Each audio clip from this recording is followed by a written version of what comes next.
You know, it's fucking hilarious. I'm sitting here going through Grindr, and it's so funny when you go through people's profiles and they're like, no fat, no femmes, no this, no that, no black, no Asian, no penis, no vagina. And then you have other people who are like, moving, deleting soon. Okay, fucking move. Sure, you're gonna fucking check your Grindr wherever you fucking move. I'm sure you're gonna re-download this app after you delete it and get bored for a fucking couple days. It's like, oh, I'm about to expire, come fuck this. I mean, like, what's the point? Like, I don't get, does that shit really work on people? Are they like, oh, he's moving, we should try and fuck, cause he's gonna move. Okay, bye.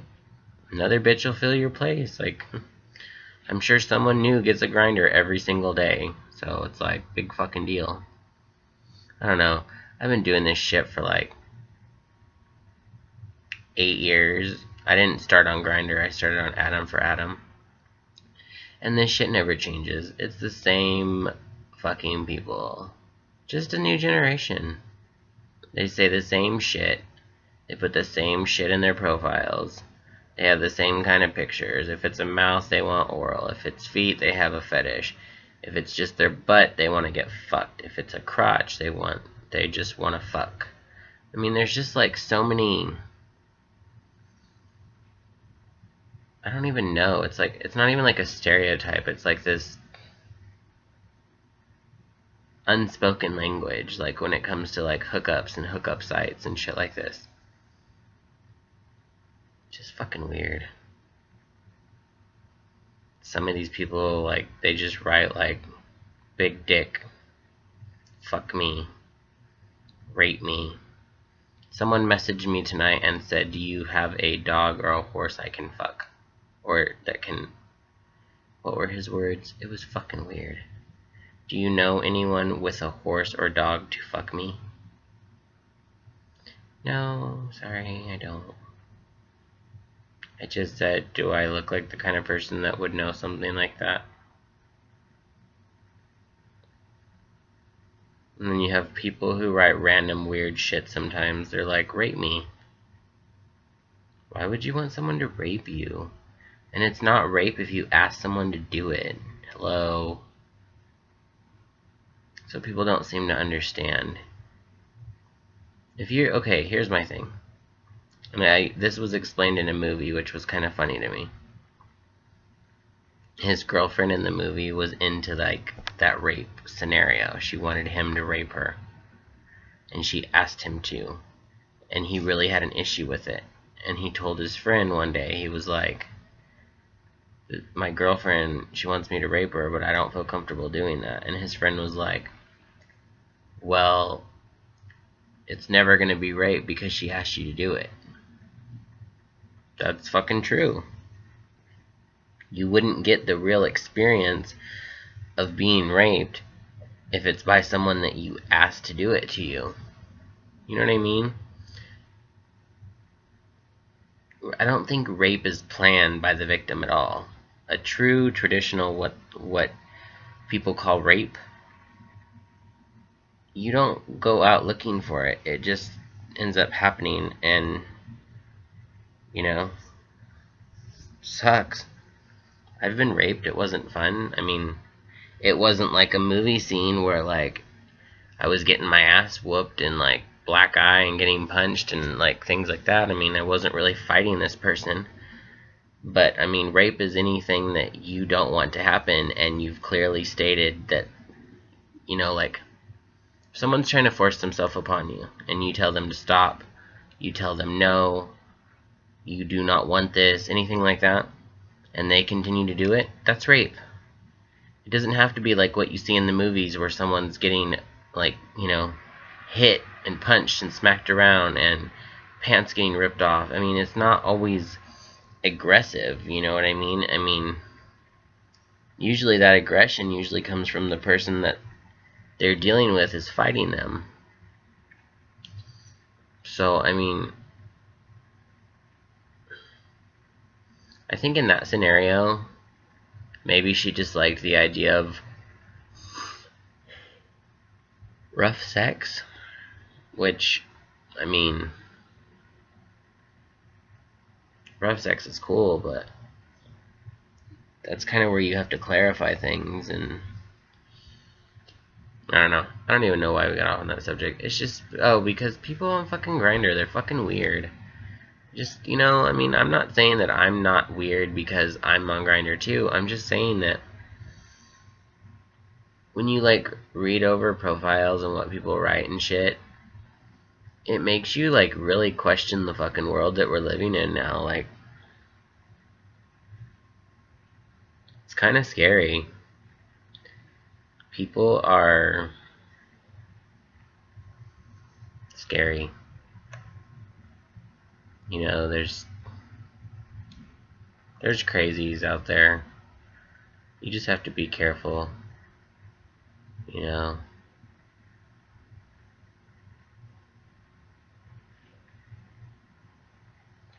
But yeah, if you're watching this, if this ever gets uploaded, and you're thinking about doing something like this,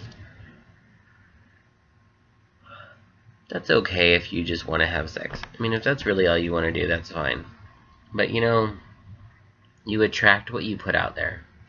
So if you're going to write creepy things, you're going to get creepy people. And if you just want to have sex, that doesn't mean you want to have sex with someone that's creepy. You know what I mean?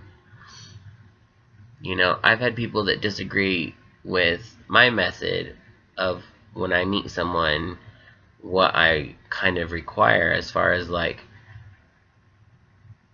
if I'm not looking for a relationship, but I think it might be fun to hook up with someone, I'm not just gonna go hook up with someone not knowing anything about them. That's just stupid.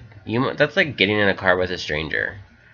You know what I mean? Taking a drink from a stranger at a bar. I mean, it's that retarded.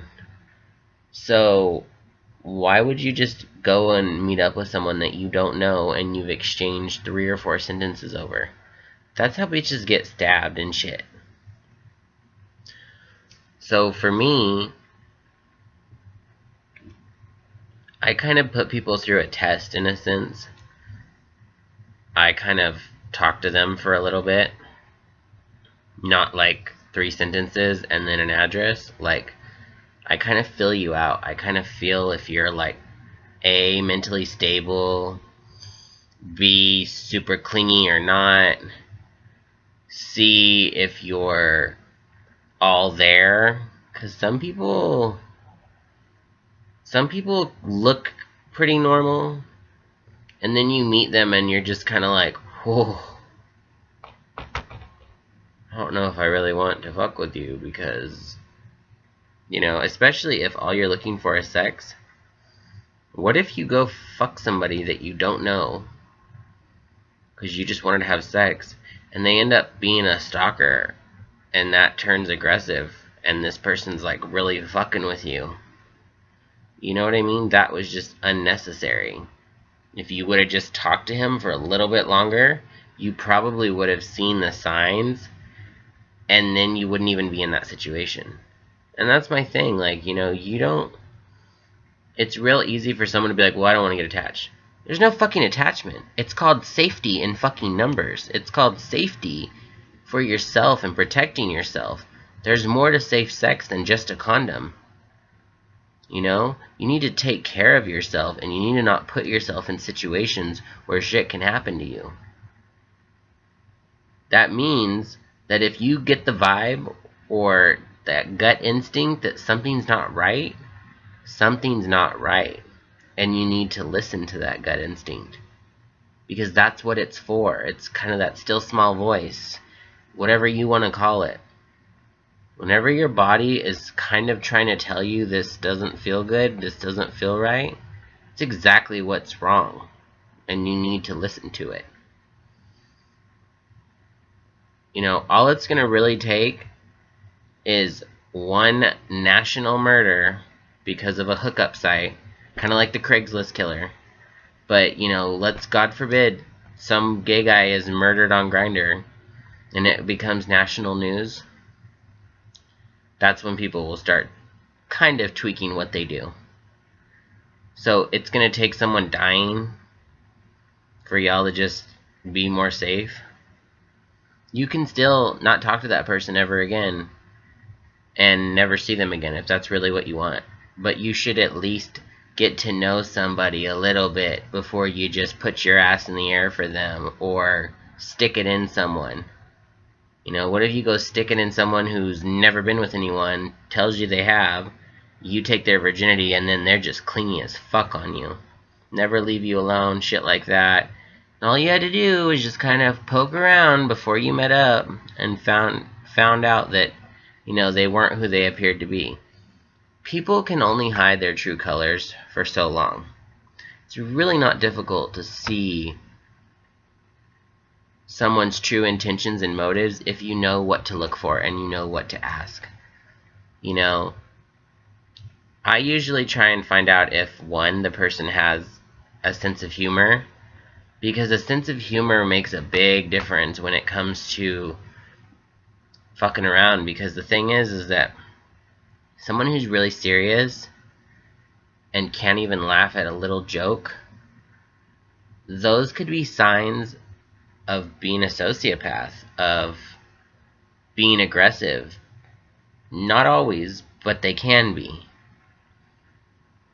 You know, people who won't send you a picture, won't give you really any personal information at all, not even a name sometimes, they just want to fuck, that's not a good sign. You have nothing to go on if something happens to you. God forbid you're assaulted, raped, attacked, something, and you decide to go to the police. What are you going to tell them? Well, I didn't know his name, and I don't really know anything, but I decided to go fuck him anyway. You look like a fucking idiot, because you're a whore. So, do you, okay? But just be safe. There's nothing wrong with talking to someone before you fuck them. You don't have to date them, you don't have to marry them, and you don't have to see them again. And if you're incapable of talking to someone before you stick your dick in them, maybe you don't need to be sticking your dick in people. Because you're just asking for trouble. And you're like, you know, you might be thinking, well, nothing's happened to me yet. Well, never say never, bitch.